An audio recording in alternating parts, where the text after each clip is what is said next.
I agree with Mr. Hoey, everything that he said. I suggest we stick with the February 1st plan. He mentioned that the kids are the first priority, and I believe Dr. Galvin mentioned, that we still have to be considerate of the teachers as well. Well, I just feel like that we've been considerate of the teachers all along, all the way since September, and the kids are the ones that we haven't really been putting first. And Mr. Galvin, I appreciate all your. That wasn't a shot or anything. I appreciate all your input. You've been very helpful. But I think it's time to focus on the kids. It really is. And getting 3% back in. I've been in a couple of the buildings when 3% of the kids are in there. You can't even tell that there are people in the building. If I get the numbers from the Addie Day School correct, the transmission and cases during the maybe 3 months that they were in person were extremely low. 2 staff members and maybe 5 students. A couple of them live in the same household. And those are numbers from 3 months of in-person education. Correct me if I'm wrong, anybody, but I think those are pretty accurate numbers. So when we talk about, kids with high need not being able to follow protocols, there's no spread. We've done it. We did it for 3 months, and there wasn't spread within the school. I noticed that the Board of Health got emails from teachers. Get used to it. It's probably going to happen more. And don't let that cloud your decision making, because you're getting emails from, the teachers that don't want to go back the most. Don't let that cloud your judgment. There is a large population of teachers that are ready to go back in the building. We keep coming. We keep coming to these meetings, and it's not at this time. I keep saying it. I think Paul said it a couple of different ways. It's not the right time, especially not at this time. When is the time? We have to get our kids back into the building. That 3% can do it extremely safely. It's already been proven in the district, and the numbers in our schools do not reflect the numbers that are present in the community.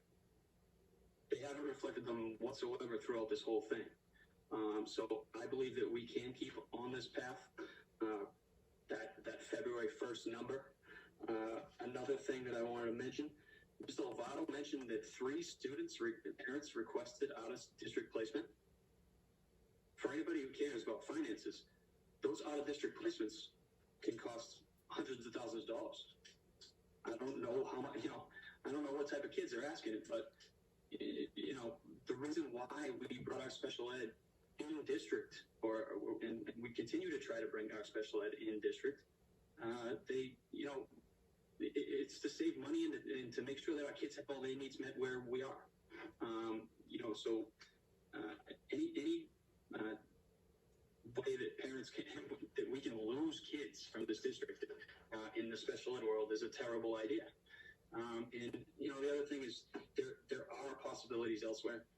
We've got, correct me if I'm wrong, somebody, but we still have CTI members in our buildings watching students with very, very little supports outside of probably the basic, PPE, and they're making much less than our teachers are. They're performing the same exact job in our buildings right now. We also had 30 permanent subs. 30 permanent subs in a time that money is tight, in order to make sure that we had enough teachers to teach 25%. So, when I hear that teachers were forced into the building, there's no language whatsoever that says that teachers were forced into the building at any time. In fact, we had to hire more teachers in order just to get enough teachers to teach 25%. That's pretty sad. It's pretty sad. They didn't sign up for this argument. I'm a firefighter. I understand that my job is dangerous. Police officers have a dangerous job. Did DPW workers sign up for this? to work during this time. Did Mary Sheehan sign up to have to work during COVID and go in person? No, none of us signed up for anything that's going on right now. But work needs to get done, and we need to take care of our kids. Remote learning is not working, and we need to transition back into the buildings as soon as we can. We're talking about, if we push this off anymore, we might as well just give up for the year. We're talking almost June. I would like to vote, tonight to get the 3% back in on February 1st. Thank you.